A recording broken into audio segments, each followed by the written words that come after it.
not for profit organization, it means organization which object not to earn profit. तो ऐसी organisation जिसकी object profit earn करना नहीं होते, तो फिर क्या ऑब्जेक्ट होता है इसका? सोशल वेलफेयर और पब्लिक वेलफेयर। अब ऐसे इंस्टीट्यूशन कौन से होते हैं बेटा? दो तरह के इंस्टीट्यूशन होते हैं, profit institution and non profit. It means trading institution और नॉन ट्रेडिंग। जो भी बिजनेस करते हैं आपको मालूम है सभी बिजनेस की ऑब्जेक्ट क्या होती है? प्रॉफिट अर्न करना। और कुछ ऑर्गेनाइजेशन ऐसे होते हैं जिनकी ऑब्जेक्ट प्रॉफिट अर्न करना नहीं होती, उनका ऑब्जेक्ट क्या होता है? Public welfare, public services, like school, college, library, club, charitable trust. तो हाँ, ये सारे जो होते हैं, कॉर्पोरेट सोसाइटी, सही बोल रहे हैं आप। तो ये सारे जो होते हैं इनकी ऑब्जेक्ट क्या होती है? प्रॉफिट अर्न करना नहीं होती। It means public welfare. तो आपको ध्यान है, लास्ट ईयर का थोड़ा ध्यान हो आपको, तो आपको मालूम है जो प्रॉफिट ऑर्गेनाइजेशन होते थे यानी ट्रेडिंग कंसर्न जो होते थे वो अपने यहाँ मेंटेन करते थे। First one trading account, second one profit and loss account and third one balance sheet. Okay, अभी जो नॉन ट्रेडिंग इंस्टीट्यूट है बेटा, ये कौन कौन से अकाउंट मेंटेन करते हैं? First one receipts and payment account, income and expenditure account and balance sheet. तो ट्रेडिंग ऑर्गेनाइजेशन ये यूज करते हैं, नॉन ट्रेडिंग ऑर्गेनाइजेशन या नॉट फॉर प्रॉफिट ऑर्गेनाइजेशन ये यूज करते हैं। अब receipts and payment account, it is like prepare cash book, जो आपने 11th में प्रिपेयर किया था, ठीक है। Second one income and expenditure account, it is like prepare profit and loss account. और बैलेंस शीट तो आपको मालूम ही है, ठीक है। बड़ा सिंपल है, 11th क्रिटिकल होता है और 12th सिंपल रहता है। मैंने क्या कहा था? Format base. और हमेशा जिस टॉपिक के बारे में हम देख रहे हैं या जिस टॉपिक को हमको पढ़ना है उसका बेसिक ध्यान रखें हम। तो फर्स्ट हम जो स्टार्ट करेंगे अकाउंट प्रिपेयर करना, वो कौन सा होगा बेटा? रिसीप्ट्स एंड पेमेंट अकाउंट, ठीक है। मैंने क्या कहा था? It is like prepare cash book. So all receipts entered in debit side and all payment entered in credit side. Okay? Receipts and payment account as on, जो भी question में date given होगा वो यहाँ लिख देंगे। तो डेबिट साइड आएगा रिसीप्ट्स, यानी all receipts entered in debit side and all payment entered in credit side। Start करते हैं हम इसको। To balance BD. Balance BD means opening balance. कौन सा बैलेंस आएगा बेटा? ओपनिंग। अब ये क्वेश्चन में कैश की बैलेंस भी हो सकती है और बैंक की भी। Cash balance, bank balance, total करके हम अमाउंट वाले कॉलम में कर देंगे। अब मेरी बात बहुत ध्यान से सुनिए। एज्यूम कर लेते हैं कि हम एक क्लब को रन कर रहे हैं या स्कूल को रन कर रहे हैं। अब क्लब या स्कूल रन करेंगे तो हमारे पास रिसीट्स में क्या क्या आएगा? आप स्कूल में या क्लब में एडमिशन लेते हैं तो क्या देते हैं? Entry fees. क्लब में एंट्री फीस होता है और स्कूल में एडमिशन फीस होता है। ओके, तो टू एंट्री फी, क्लब में मेंबरशिप फी भी देनी पड़ती है।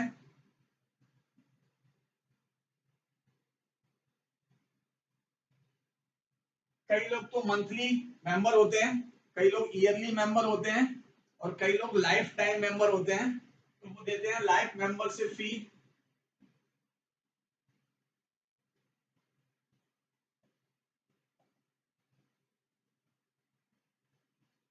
आपको कहीं से डोनेशन मिल सकता है,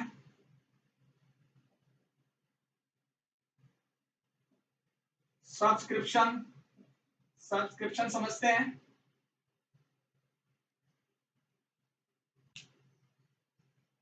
ओके, तो बेसिकली मैं इसकी सारी थ्योरी पार्ट जो है ना वो आपको सेंड कर दूंगा। और सब्सक्रिप्शन को हिंदी में बोलते हैं चंदा, है ना? तो जो पब्लिक से आप कंट्रीब्यूट करते हो, जब आपको डेफिशिएंसी होती है मनी की, तो वो होता है सब्सक्रिप्शन। ओके, अब और कहां कहां से आपको अमाउंट रिसीव हो सकता है? आपने मतलब जीवाजी क्लब है, ऐसे मान लीजिए अब जीवाजी क्लब है, उनके पास गार्डन है, गार्डन रेंट पे देते हैं, तो भाई ठीक है, रेंट रिसीव हो सकता है। कहीं अमाउंट इन्वेस्ट किया है, वहां से इंटरेस्ट मिल सकता है इनको, तो इंटरेस्ट रिसीव। जो भी रिसीव वाला चीजें हैं, तो all receives entered in debit side, वो सारा मैंने आपको भेजा हुआ है फॉर्मेट। रिसीव साइड्स की सारी ट्रांजैक्शन देख लेना। तो all receives entered in debit side and all payment entered in credit side. तो क्या क्या entry fees, membership fees, life membership fees, donation, subscription, rent receive, interest receive, grant etcetera. Payment क्या क्या कर सकते हैं हम? क्लब है या स्कूल है या चैरिटेबल ट्रस्ट है, भाई जो भी एम्प्लॉई है उनको सैलरी दोगे आप, वेजेज, इलेक्ट्रिक एक्सपेंसेस, कोई असेट्स परचेज किए हो आपने, assume furniture, building, machine, equipment, it means purchase of assets.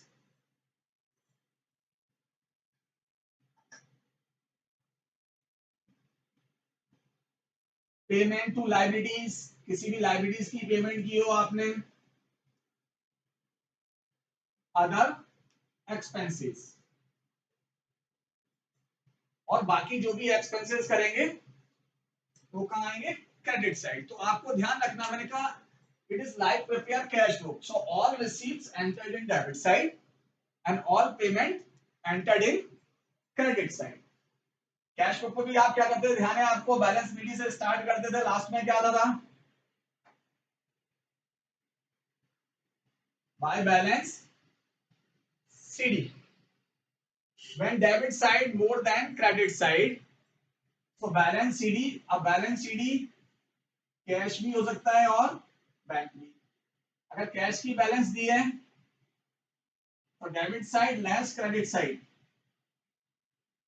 Difference जो आएगा वो कहाँ आएगा? बैंक में। इसको टोटल अमाउंट जो होगा वो बाहर लिखेंगे and both side amount equal होगी। क्लियर है? आपको ध्यान रहेगा, पर आपको ध्यान रखना है अगर क्रेडिट साइड ज्यादा है और डेबिट साइड की अमाउंट कम है, when credit side more than debit side, so difference is transferred to bank overdraft.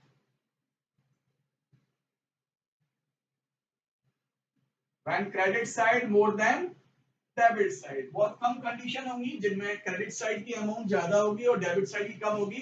अगर क्रेडिट साइड की अमाउंट टोटल ज्यादा है और डेबिट साइड की टोटल कम है, so when credit side more than debit side, so amount transfer to bank overdraft. Clear है? सभी लोगों को एक ट्रांजैक्शन आपको मालूम है कि कैश असेट्स होते हैं और कैश के balance BD always debit side and balance CD credit side.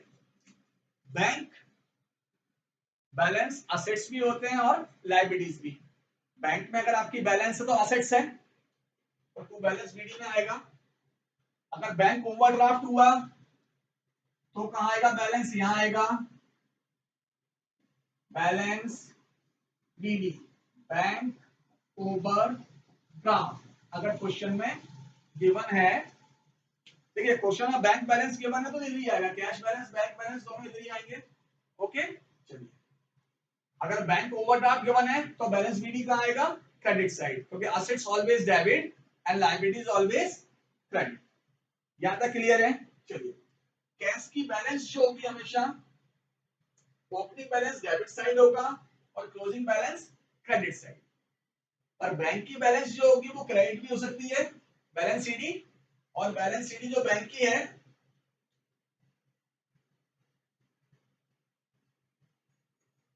वो डेबिट भी हो सकती है। सो अगर डेबिट हुई तो क्या बोलेंगे इसको? Bank overdraft. क्लियर है क्या? ओके, बेसिकली मैंने आपको वाला बता दिया, रिसीप्ट्स एंड पेमेंट अकाउंट में all receipts entered in debit side and all payment entered in credit side which is related to previous year और नेक्स्ट ईयर। आपको कोई भी अमाउंट रिसीव हुआ है करंट ईयर में, चाहे वो रिलेटेड हो प्रीवियस ईयर के या नेक्स्ट ईयर के, लाइक जैसे सब्सक्रिप्शन है बेटा। अब सब्सक्रिप्शन आपको लास्ट ईयर का भी मिला है, करंट ईयर का भी मिला है और नेक्स्ट ईयर का भी, पर मिला कब है? करंट ईयर में। तो any amount receive related to last year, current year और नेक्स्ट ईयर, कोई भी अमाउंट रिसीव्ड होगा तो आपको रिसीव साइड उस अमाउंट को लिखना होगा और टोटल बाहर। चलिए, एनी अमाउंट रिसीवेबल और payable are not entered in receipts and payment account, like outstanding expenses. It means expenses which are payable. So outstanding expenses means ऐसा expenses जो हमें अभी पे करने हैं, पेमेंट तो नहीं किया ना। अगर पेमेंट नहीं किया है तो ये कोई भी expenses receipts and payment account में इनकी एंट्री नहीं होगी। चलिए, any amount receivable, receivable like earn income, earn income और receivable income, it is not entered in income and expenditure account। इसलिए मैंने क्या कहा था, all receipts, amount receipts हो गया है डेबिट साइड, पेमेंट किया है क्रेडिट साइड, receivable और payable are not entered in receipts and payment account। चलिए, और ऐसी कोई भी ट्रांजेक्शन जिसमें ना ही हमारे पास कैश रिसीव हो रहा है और ना ही हम पेमेंट कर रहे हैं, like depreciation, it is not entered in receipts and payment account। Okay,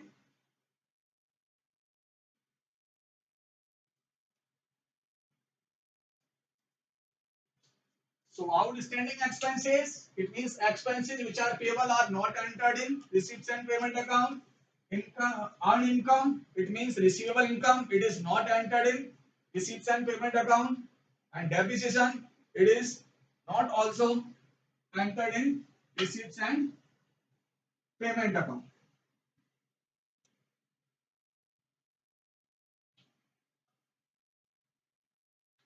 चलिए, तो अभी हम बात करते हैं क्वेश्चन नंबर फर्स्ट की। तो question number first, from the following particular relating to Shyamji charitable society prepare receipts and payment account for the year ended 31 March 2019। Okay, चलिए, तो क्या है? Shyamji charitable society. Okay, receipts and payment account, चाहे तो लिख सकते हैं of Shyamji charitable society as on, क्या डेट दिया हुआ बेटा? 31 मार्च 2019, 31 मार्च 2019।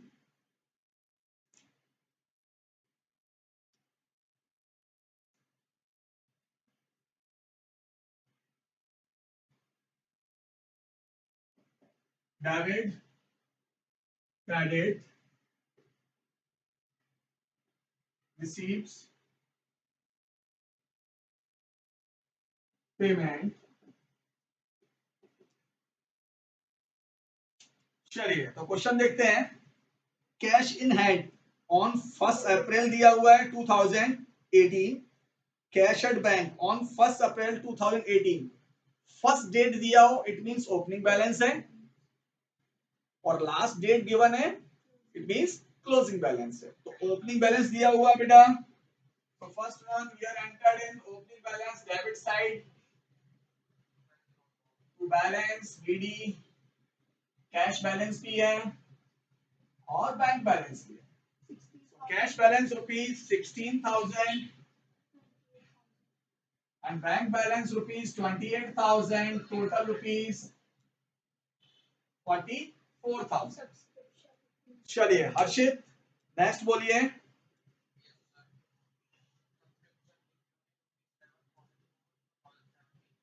ओके तो सब्सक्रिप्शन कितनी है बेटा, 60,000 है। तो सब्सक्रिप्शन टोटल है 60,000। ओके 17 18 कितना है, और 17 18 का है 11,000। तो रिमेनिंग जो होगा वो होगा 18 19 का, इट मींस करंट ईयर का, ये प्रीवियस ईयर का हो गया 11, तो इसमें इंक्लूड है। तो रिमेनिंग कितना बचा, ये 49। तो ये लास्ट ईयर का हुआ, तो करंट ईयर का कितना हुआ 49,000। टोटल तो 60 ही है। Next one, donation for building, it is entered in which side, debit side. Donation हमेशा हमें रिसीव होता है, सो it is entered in debit side.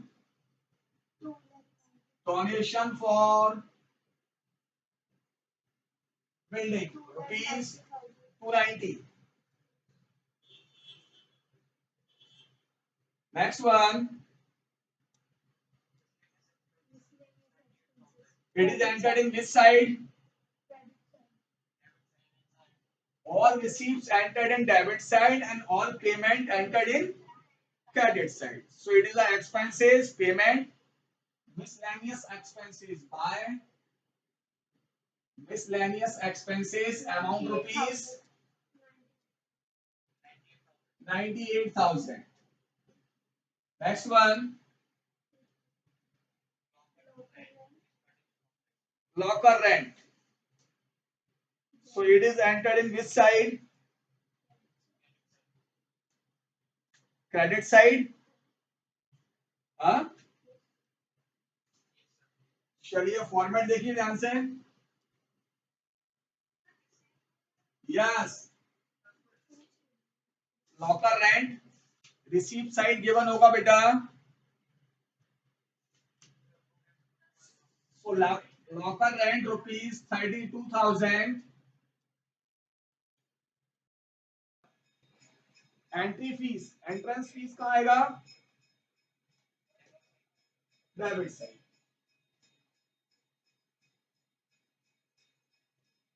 तो entry fee amount rupees 41,000।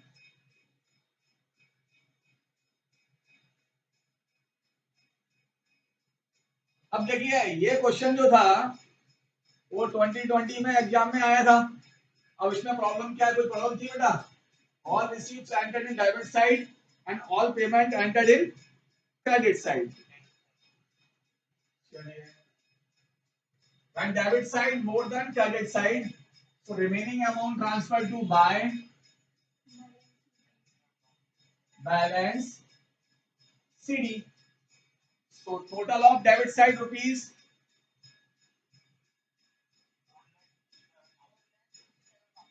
4,67,000। 4,67,000। Difference कैसे निकालते हैं आपको मालूम है, डेबिट साइड की अमाउंट कितनी है 4,67,000 एंड क्रेडिट साइड लेस कर दीजिए 98,000। तो रिमेनिंग अमाउंट 3,69,000।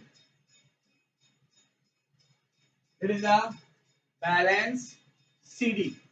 क्लियर है। Question number second, Bengal cricket club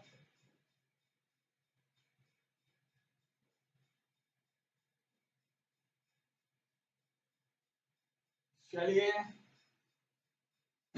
तो प्रीति फर्स्ट वन, कोई बैलेंस गिवन तो नहीं है, स्टार्टिंग से रिसीप्ट दिया हुआ, रिसीप्ट में क्या क्या है बताइए। चलिए, 2 entry fee rupees 2000, 10,000, 10,000। Next one, subscription, it is entered in debit side.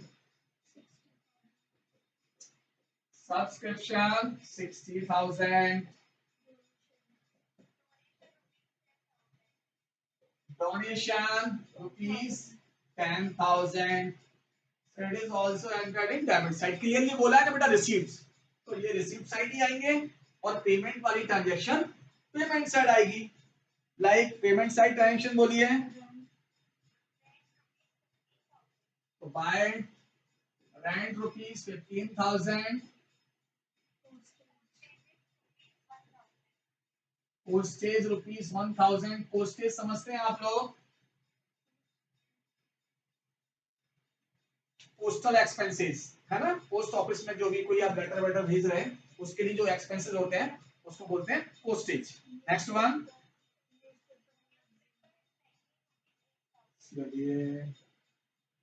News paper and magazine, amount rupees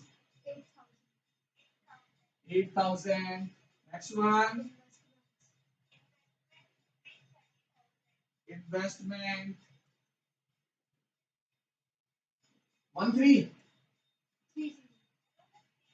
30, okay 30,000। Stationery 4,000। Next one, entertainment expenses 3,000।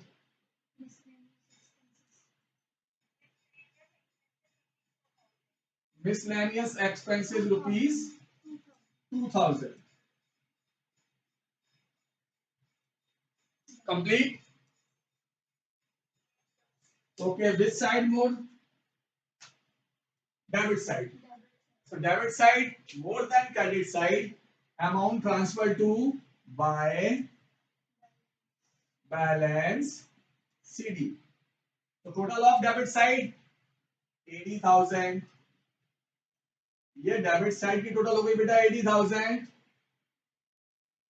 Total of credit side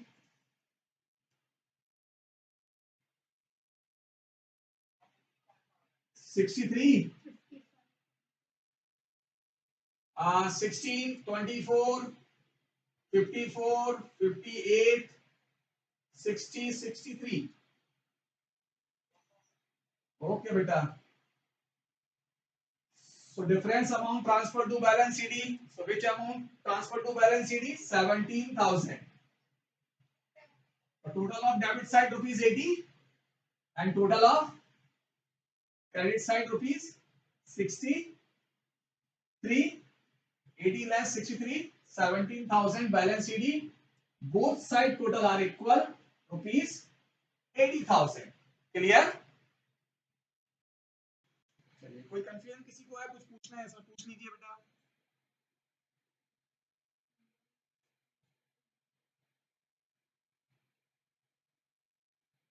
क्या है मैं आपको बताऊं, आप लोग इस बात की टेंशन नहीं लें सर 12th में आ गए, 11th में ये चीज पढ़ी थी ये नहीं पढ़ी थी, अब 12th आएगा या नहीं आएगा? बिल्कुल आएगा आपको। 12th क्या है बेटा, लेंदी है बहुत, 3 बुक हैं, समझ लो आपके लिए काम बहुत ज्यादा है, और आप एक भी दिन क्लास बंक नहीं कर सकते, क्योंकि आपने एक दिन क्लास बंक किया उसके आपको प्रॉब्लम कितने बैच में आएगी वो फिर बहुत परेशानी वाली बात है। मेरे ख्याल से आज जो मेरे साथ है उनको थोड़ी थोड़ी बात समझ में आ रही है ना बेटा, क्या कर रहे हैं अपन? चलो है ना, हाँ तो इसलिए मैं क्या करवाता हूँ आपको मालूम है, कोशिश करता हूँ। आप बोला तो आप यस बोला तो सर मैं करवाऊंगा, करवाइए, गलत होगा मैं आपको क्लियर कर दूंगा, कोई दिक्कत नहीं, हो जाने दो गलत, पर ये कॉन्फिडेंस लाओ सब मैं कराऊंगा।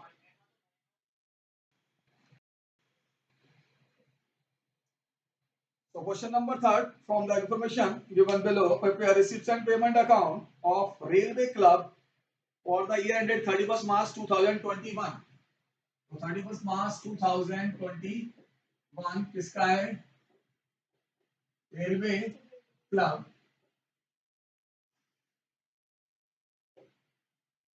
चलिए, तो रेलवे क्लब का फर्स्ट वन क्या है बेटा इसमें? Cash in hand. First date को दिया है, इट मींस ओपनिंग बैलेंस है. और ओपनिंग बैलेंस कहाँ आता है? Okay, so to balance BD. Amount बोलिए.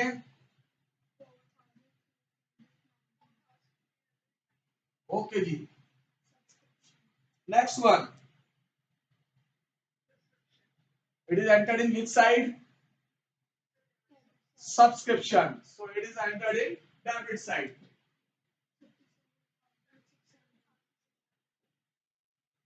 37,600. Next one, donation. It is entered in which side? Debit side. 8,000. 8,000. Next one, entry fees. Entry fee 4,300. Next one, कहाँ आएगा? Debit या credit? Okay, rent receive. It is entered in debit side. 5,000. Okay, next one,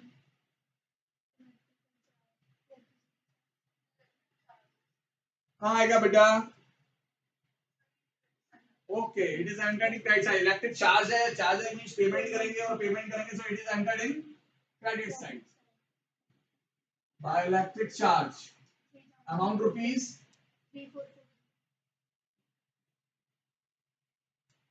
next one बोलिए. चलिए, rupees 490. Okay,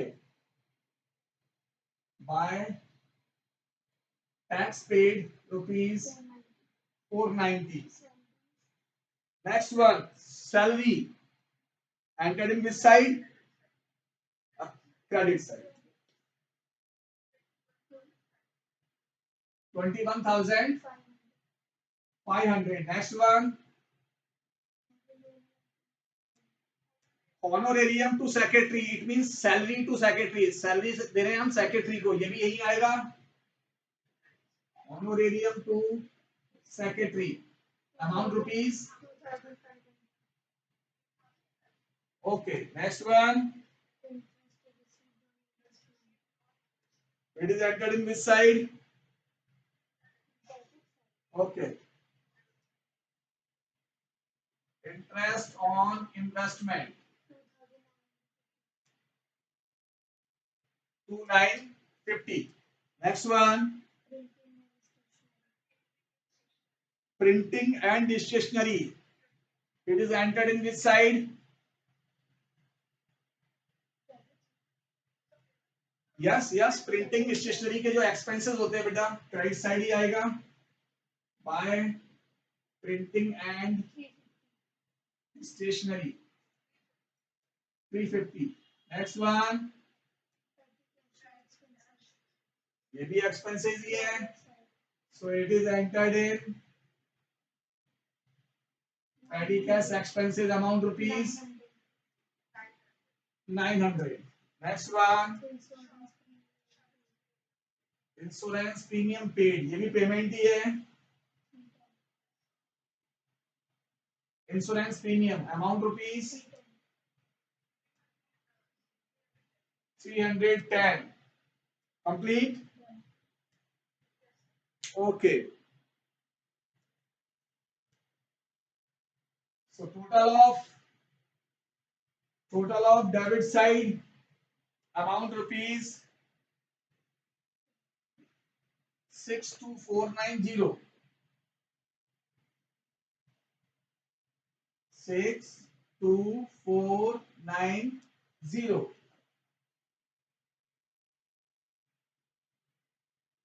ये credit side जो है बेटा total इसमें से लेस करेंगे, remaining amount transfer to by balance CD. Okay, तो टोटल ऑफ क्रेडिट साइड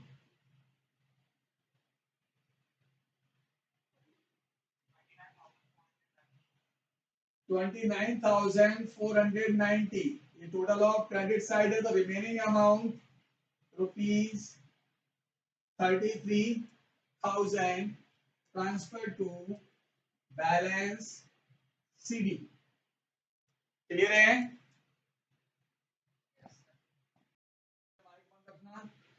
कृति, तो स्टार्ट देखिए। Donation for building and library entered in which side? Debit side. तो ये डेबिट में लिखेंगे आप लोग। Next one, entry fees, it is entered in which side? Debit. Subscription debit side. Locker rent debit. Refreshment received, बेटा receipts है, refreshment receipts, और all receipts entered in debit side. Next one, government grants, so it is also received, so it is entered in debit side. Next one, purchase of land, land purchase करेंगे तो payment करना होगा, तो it is entered in credit side. Purchase of furniture, furniture purchase करेंगे तब भी payment करना होगा, सो it is entered in credit side. Salary credit side. चलिए नेक्स्ट वन है मेंटेनेंस ऑफ प्लेग्राउंड, तो ये भी एक्सपेंसेस है, सो it is entered in credit side. अब देखिए ओनली रेंट लिखा हुआ है, रेंट रिसीव्ड होता तो रिसीप्ट में आएगा, और ओनली रेंट जब भी लिखा है इट मींस हम एज्यूम करते हैं रेंट पे किया है, सो it is entered in credit side. Refreshment payment, ये पेमेंट किया है आपने, सो it is entered in credit side. Library books, ये परचेज की होगी, सो it is entered in credit side. Purchase of 9% government bond, ये भी परचेज किए हैं, कोई भी चीज परचेज करोगे तो क्या होगा, आपको पेमेंट ही करनी होगी, सो it is entered in credit side. Last one, term deposit with bank, ये बैंक में आपने डिपॉजिट किया है, बैंक में अमाउंट डिपॉजिट करेंगे तो क्या होगा, पेमेंट ही करेंगे, सो it is entered in credit side. Clear है? अब आपको क्या देखना है वो समझ लीजिए ध्यान से। अभी तक सारे क्वेश्चन किए थे, डेबिट साइड की अमाउंट ज्यादा थी और क्रेडिट साइड की कम थी, तो हमने क्या लिखा था, bye balance CD. Bye balance CD कब लिखते हैं, when debit side more then credit side. ये वाला जो क्वेश्चन है इसमें क्रेडिट साइड ज्यादा होगी बेटा और डेबिट साइड की अमाउंट कम होगी, so difference transfer to balance CD in debit side. क्यों? When credit side more than debit side, इसको हम क्या बोलते हैं, bank overdraft, so bank OD. So it is a question number 4, ये आप कर लीजिएगा।